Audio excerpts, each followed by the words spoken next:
The following is a special presentation on AZTV 7.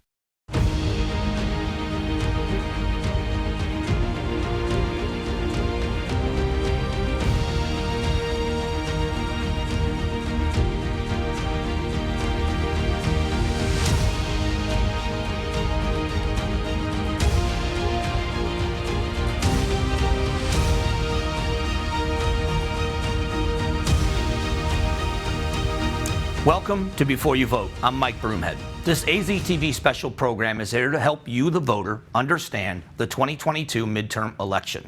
We talk with candidates and data analysts to give you insight into who and what is on the ballot. Today, we're going to be explaining 10 propositions you're going to find on the ballot in November. Tom Collins, who is the executive director of the Arizona Citizens Clean Election Commission, is going to join us to help break them down one by one. We'll look at each proposition and how it will affect Arizona, as well as looking at the for and against arguments. The first 5 propositions we're going to look at will cover lieutenant governor, Dreamers in-state tuition, as well as fire district funding. The last 5 will cover voting and ballot propositions from dark money to voter identification. We also will have Mike Noble back with us. Mike Noble is with OH Predictive Insights. We do a Tracking Arizona segment. We're going to talk about how voters feel about some of these propositions. So this is going to be informative on the other things besides candidates that you have a say in that could alter a lot in the state of Arizona. So you're going to want to pay very close attention. Make sure you're an informed voter on all of these propositions because it's going to have a big effect. We'll be back here in exactly 60 seconds.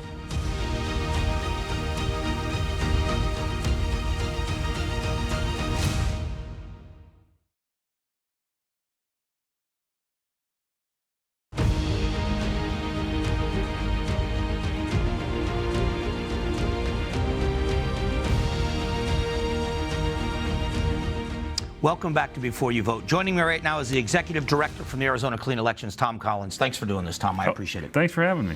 Let's talk about these propositions and get your pen and paper out because we're going to help you along the way to understand what these propositions are. And there's a lot of them on the ballot this time around. Absolutely. There's, I think like 10 or something. Yeah. So let's start with Prop 130, and that's about property taxes. Sure. So can you explain what's in this, and is there even any opposition to this? Right now, in the Secretary of State's publicity pamphlets that everybody's received over the last week, there's no opposition to this. What it does is it clarifies there's an old law that made it hard for veterans and widows of veterans to get a property tax exemption they're entitled to. This clarifies that and allows them to get that property tax exemption. So that almost seems like a no-brainer for most people. There's no opposition there, but the clarity there is it would just make it easier for widows and veterans. It's exactly right. Okay. Let's move on to 131, which I think is fascinating. This is about creating a lieutenant governor's position. That's right. So in Arizona, right now, the Secretary of State, if the governor was to die or leave office, becomes the governor. And that's happened in Arizona, a number of different times over the last few years. So a couple of legislators decided it'd be a good idea to have a lieutenant governor who runs with the governor on a ticket. And that's what this would do. So instead of just voting for a governor, starting with the next gubernatorial election, you would be voting for a governor who's running with the lieutenant governor. Does that do anything to lay out the job of the lieutenant governor? So yeah, the lieutenant governor is going to be part of the administration, so it's going to have some substance to it. The Secretary of State's office obviously has its own standalone function, so that would be the major change. Instead of 2 different elections, one for the governor, one for the Secretary of State, that can affect succession, you'd be handling the succession question in the governor's race. And I think that gives people an idea that if you vote for a Secretary of State for their qualifications to run that office, but not necessarily for their qualification to jump in as governor. That's right. And we've had, the other thing that's happened in Arizona is we've had party switches. So when Governor Napolitano left, Governor Brewer became governor, switching from Democrat to Republican. And those kinds of changes wouldn't happen in all likelihood. So let's talk about Prop 209, and this has to do with debt and interest rates on debt. That's right.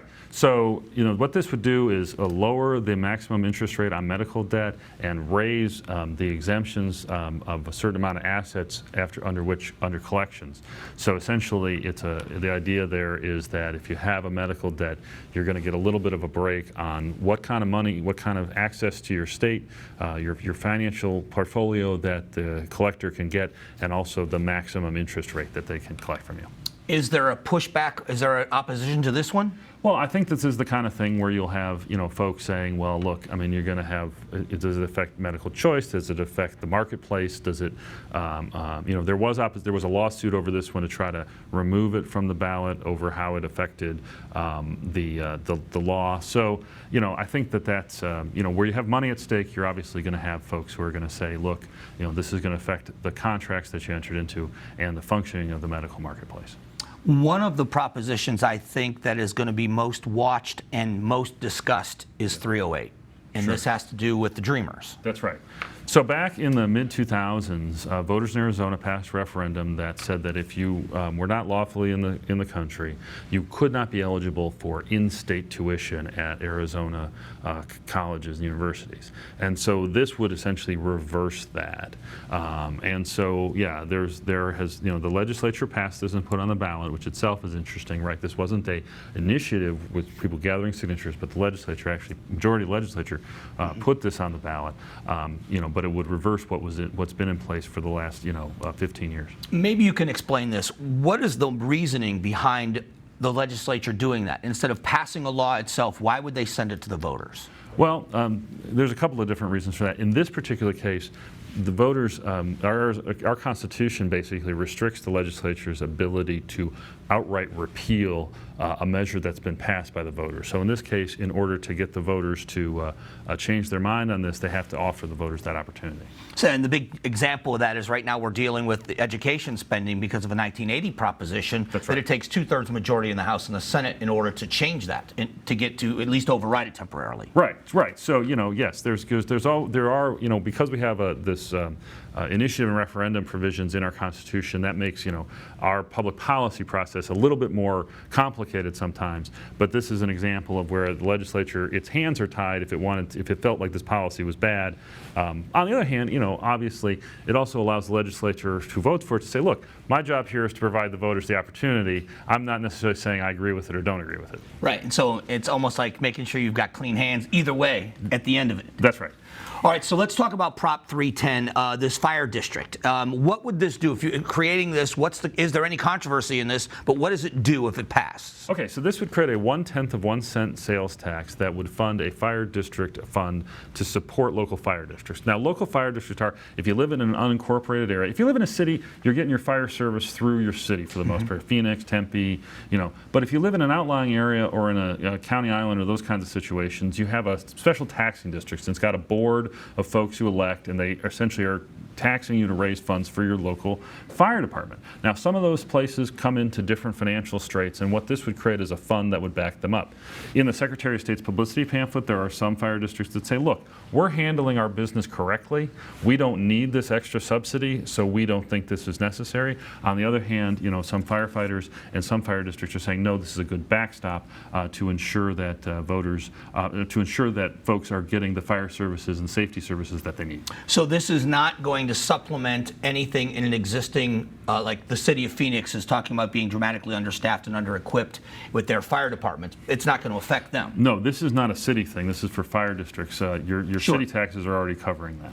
So the opposition would be from districts that are already fully funded saying we don't, because along with funding comes rules. Sure. Yeah, I think that's part of the controversy. In other words, if there's a controversy here, it's between those folks who are in fire districts that feel like they've managed their affairs properly and feel like perhaps that there are other fire districts that they're gonna get the benefit of this fund without having had to manage their affairs as effectively. All right, we'll be back here in a moment with Tom Collins from Arizona Clean Elections. We're going to talk about the rest of the ballot initiatives, the rest of the propositions, so stick around. We'll be back.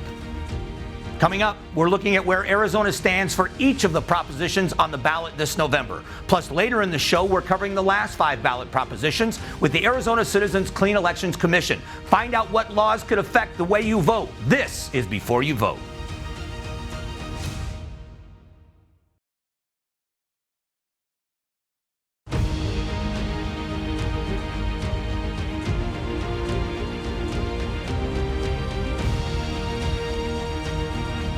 Welcome back to Before You Vote.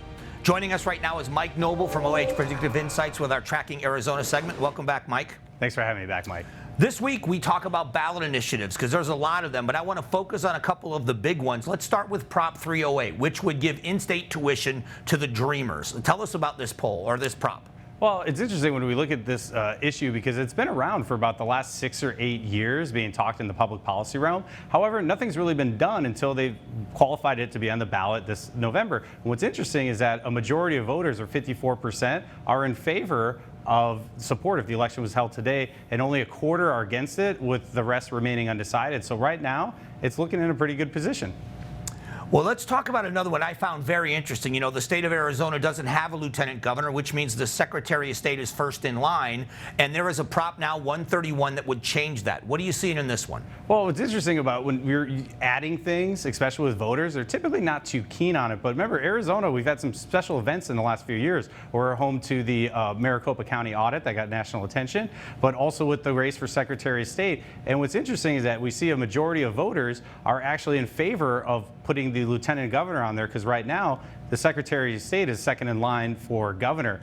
So I think it's kind of an interesting dynamic, and I think it's one to watch, but it's currently looking in much better shape than normally you would think.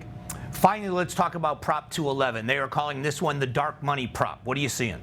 Well, you know, the dark money prop, this is another one that's been on the ballot. It's been tried. It's either been thrown off the ballot or turned down by voters. But however, the third or fourth time's the charm in this case. And right now, the way they have it, it's currently showing 7 in 10 voters are in favor of it to have more transparency and disclosure of the money that's coming in to influence elections. So it's interesting is that, you know, 4 times the charm. Yeah, so when you look at something like this, is it people's suspicion of where the money's coming from out of state possibly, or do they just want to know, if you're donating big money, what is your interest in all of this? I think that's exactly right, is that voters want transparency. They want to know what's going on. They want to feel like they're being pushed or manipulated in any way, shape, or form. And so when it comes to the voters' attitudes on this, they're very much, it just makes a lot of sense to them. And frankly, I think they finally got the ballot initiative language just right this time.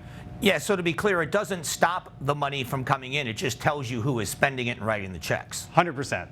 All right, that is Mike Noble. Again, Mike, thanks for coming on. I appreciate it. Thanks for having me on, Mike. All right, he is the Chief of Research at OH Predictive Insights, and a very big wealth of information here on this show. We'll be back here in just a couple of moments on Before You Vote.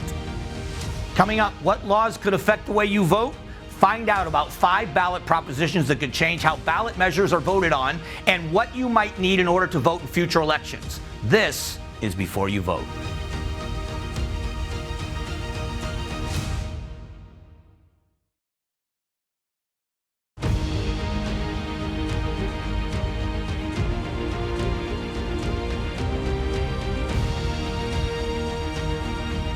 Welcome back to Before You Vote. Joining me is Tom Collins, the Executive Director of Arizona Clean Elections, talking about these props. And I'm going to need some help here. Even reading Prop 128 and reading the description, I still have no idea what it does. And I know there's a lot of people that get confused by the language. Can you explain Prop 128? Sure. So what Prop 128 says is, look, we have a provision in the Arizona Constitution that says that if the voters pass something by initiative or referendum, for the legislature to amend it, they've got to get a 3/4 vote, and they have to further the purpose of that measure. And that basically locks that into place. And they also can't repeal it or reappropriate funding from it, right?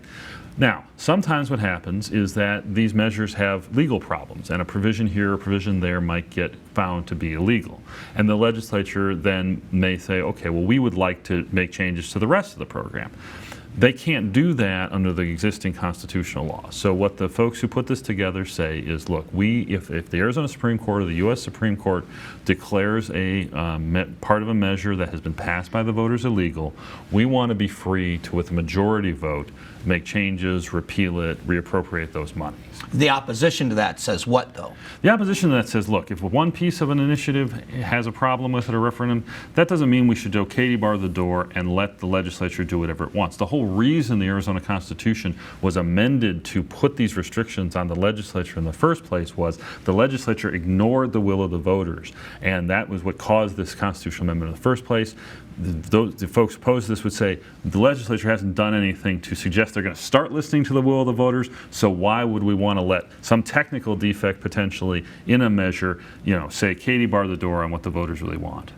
So let's move on to 129. What would this do as far as what's single subject? Explain that. Right. So under the Arizona Constitution, if you want to pass a bill through the legislature, in order to provide public notice, you got to make sure that it has one subject and it's captured in the title of the bill. So which basically is, if you look at a legislative bill ever, it's got a bunch of information about what's in the bill, all these numbers, referencing sections and stuff like that.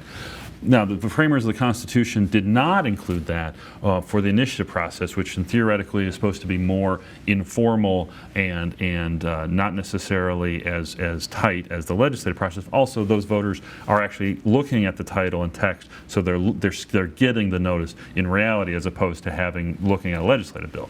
So now, the folks who are pushing this are saying, look, now, when we let the voters make the laws through the initiative, there's really no reason to believe that they should be held to any other account. Why wouldn't we want to provide voters with the same notice up front in terms of how this functions, like what the subject matter is, and that it deals, so there's no surprises, for example. None of that. Now, there have been initiatives in the past that probably would run afoul of this if it had been there then, but the courts have also said that when the legislature does this, they have to follow the legislative rules for referendums. So, so the folks who back this say fair is fair. The legislative referendum process and the initiative process should be the same. So 132 is about tax increases. Yes. What is this? What would this do? Right. So, under the Arizona Constitution, I think, your viewers know, folks can circulate petitions to put laws on the ballot. We see initiatives on every year. That's what we're talking about here. Sometimes they have to do with taxes, right? So we had a tax increase that was ultimately, didn't work out in the courts. That was passed by voters a few years ago. Back in 2000 even, we had an education sales tax. And then again in 2008, we had an education sales tax. This would say that simply that if you want to raise taxes, you've got to get a 60% threshold rather than a 50 plus 1% threshold in order for it to be effective. So that would be just make it, in essence, make it harder to raise taxes. Yes, that's exactly right. So let's talk about 211, because I know that you could speak on this forever. This is about essentially dark money. Yes, that's right. So this is a measure that has, over the years has developed. It finally got the signatures to get on the ballot. And what it says is that in state and legislative races, if you spend a certain amount of money, you're going to have to reveal essentially what the original source of those dollars is. So we've all seen, over the course since Citizens United, which is the Supreme Court case back in 2012, that said that, hey, we're going to let corporations spend as freely in elections when we wouldn't before. Well, that gave rise to essentially the corporation spending without us knowing what's behind them. They sort of pop up out of nowhere for the election, they spend a bunch of money, and then they go away. And nobody ever knows who's trying to influence your vote. And so what this initiative tries to do is expand the ability for folks to get that information. And so who's writing the checks. That's exactly right. So that's what a yes vote would do. That's correct. Kind of open the books a little bit. That's correct. All right, so finally, let's talk about 309. What would 309 do as far as, I know the accusations against it say it hinders people from voting, but what would it do? What would a yes vote on 309 do? Sure. So what a yes vote would do on 309, it would tighten up our voter ID requirements. Right now, if you you can meet our voter ID requirements to cast a ballot through your driver's license, but if you don't have a driver's license, you can use some other documents that don't have your photo, might have your address only, for example, a utility bill, something like that, and might use them in combination. This would tighten that up and make it really a pure photo ID law, and backers of that say it's important to essentially to reestablish trust with the community around election issues and election security issues. It would also provide for a state ID to be issued to folks who need one, and also it would also tighten up what you need to put on your return ballot envelope when you return your mail ballot. And basically saying that if you have to provide this information to vote in person, you should have to provide at least part of that to vote by mail. That's exactly right. That's a lot to cover. That's a lot of ground covered. But I think these propositions, people want to be informed, and sometimes just reading a little blurb, it's hard. So I appreciate the time in you doing this. It's got to be, you got to be asked this all the time. Oh, well, we get a lot. You know, our website, azcleanelections.gov, has all the ballot information and a lot of candidate information. And then the Secretary of State's website has those as well. And there'll be some Zoom town halls the Secretary of State's office is doing, so people can find out more information. So I'd recommend people take a look at those things. I appreciate the time. I really do. Oh, thank you very much. Be an informed voter. That's what this is all about. We'll be back in a moment on Before You Vote.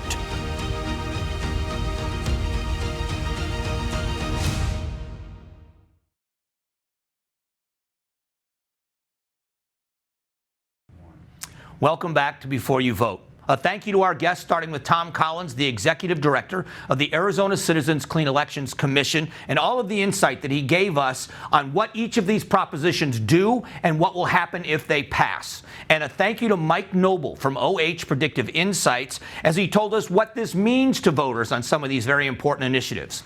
Now remember, if you miss an interview or you want to rewatch any of them, head over to aztv.com/vote. There you'll also find links and voter resources, such as candidate information for all of the races and how to register to vote. Speaking of that, October 11th is the last day to register to vote for the general election in November. So if you need to check your voter status, you can do that over at aztv.com/vote. Now, AZTV is airing the Senate debate between Mark Kelly and Blake Masters. That will be on AZTV's other channel, 7.5, on Thursday, October 6th at 6 p.m.